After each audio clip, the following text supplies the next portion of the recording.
Hello and welcome back to Stop and Go F1 for this breaking news video. First, I've got to apologise, my throat's a bit all over the place, so if my voice sounds a bit weird, that's what that is. But we have breaking news, even though we've kind of known it for a few days now, but it's finally been officially confirmed. Liam Lawson has been dropped by the Red Bull team and will be replaced by Yuki Tsunoda for the Japanese Grand Prix and the rest of the season going forward.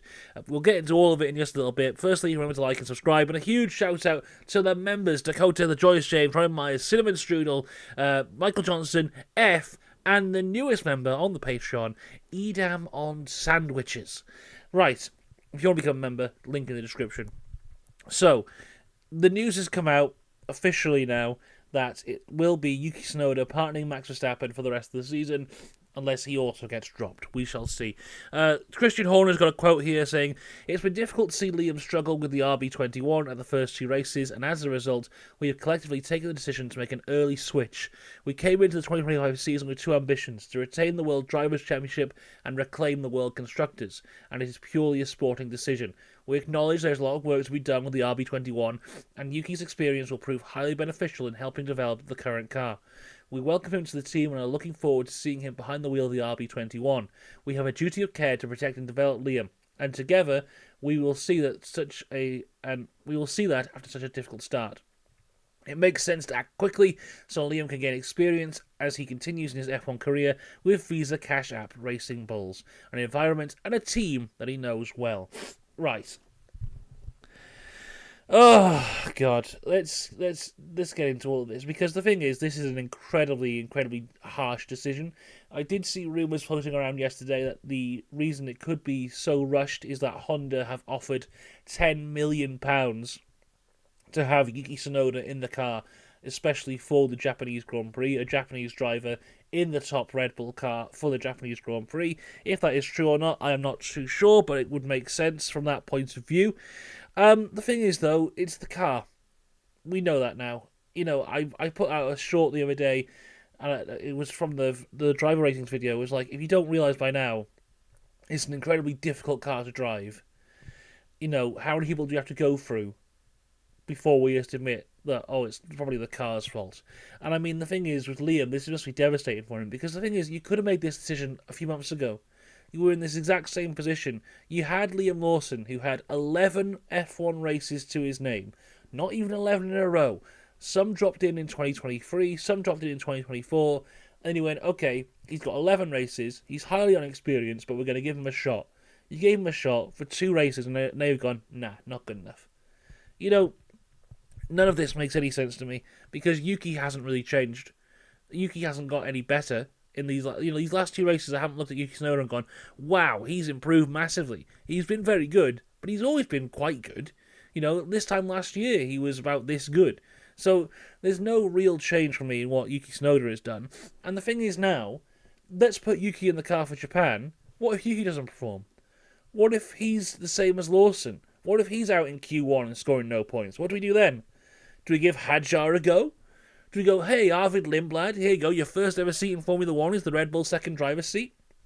Do we call up Ricciardo again? Do we have to have a third season of Drive to Survive with a sad goodbye to Daniel Ricciardo? Do we go, hey, David Coulthard, it's time for a comeback? You know what? I saw on Scott Speed's Instagram the other day that he was driving an F1 car for the first time in so many years. Are we going to give him another opportunity? How many drivers' careers are we going to cut through before Red Bull go, look, it's the car. We have to just back our drivers. We know they're not performing, but it's because that car is a monster, and the only one who can drive it is Max Verstappen. And even now, he can't drive it to win. He can drive it for, at best, what's it been? Second, because Piastri messed up in Australia, and fourth in China. Red Bull have got a serious problem here, and swapping drivers out all the time is not the way to fix it. And the thing is, for Liam, this could be a good thing, because what we've seen so far this season is the Racing Bulls car is very quick and seemingly quite easy to drive. So I would not be surprised if for the next few races people are like, oh wow, Liam Lawson's actually really good after they've hated on him for the first 2 races because the Racing Bulls car is easier to drive and he will look good and get better and better and better, but I guarantee you he's now in the Gasly position where Gasly was dropped from Red Bull, put in the AlphaTauri car, performed really well, but was never, ever going to get that call-up back to Red Bull, because if they did that, they'd have to admit that they were wrong to drop him in the first place. And Liam Lawson is in the exact same position now. He'll go to Racing Bulls, he will do well, but he will never get that call-up back again, because that will mean that Helmut Marko and Christian Horner will have to go, no, we got it wrong. Yuki Tsunoda is in a position now where his season can fall off a cliff. He's done well in the first 2 races. He's going to go to his home race in a car he's never driven, which is notorious for being a difficult car to drive. And you know what? He probably is going to underperform. And you know what? I wish Yuki Tsunoda the best. I hope that we get to Japan and he's on the pace of Max Verstappen and he's incredible. And for the rest of the season, Red Bull have 2 top drivers doing really well. I hope that's how it goes. Based on history, I doubt it will be how it goes. And I feel sorry for him. Because, you know, this could really hamper his career as well. What Red Bull have done now is potentially stalled 2 careers in the space of 3 races into the season.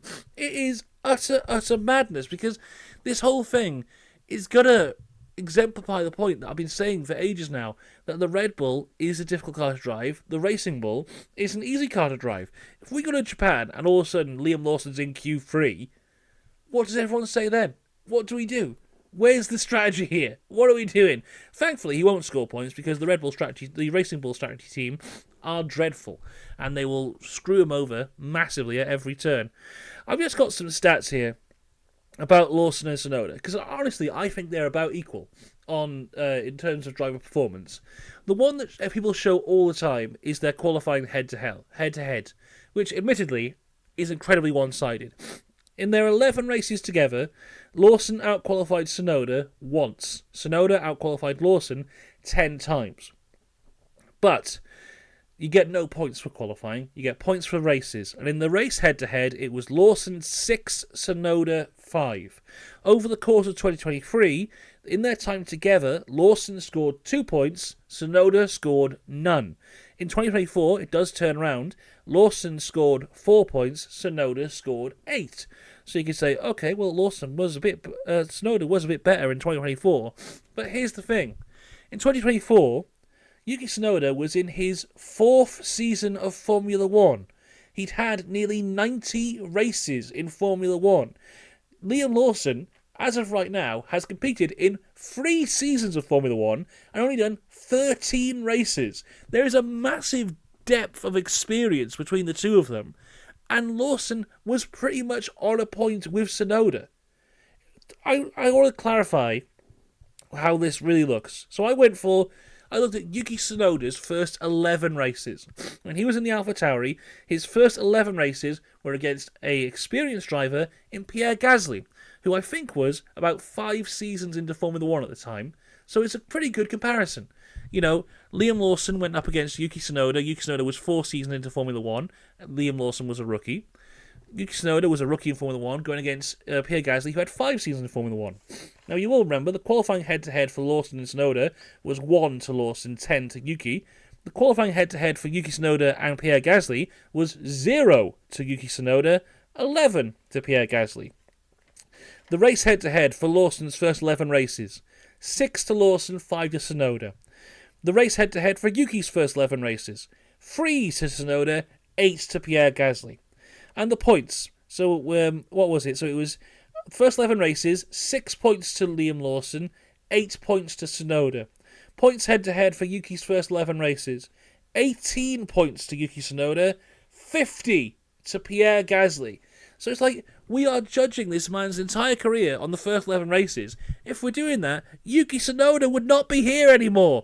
Yuki has been given opportunity after opportunity, and admittedly, he's gotten good, he's come good. He's driving well right now.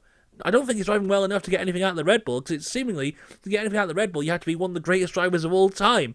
So I don't expect him to do well, but I think we're judging Lawson far too early, and I think this could have ruined his career. It's really, really a shame, but here we go.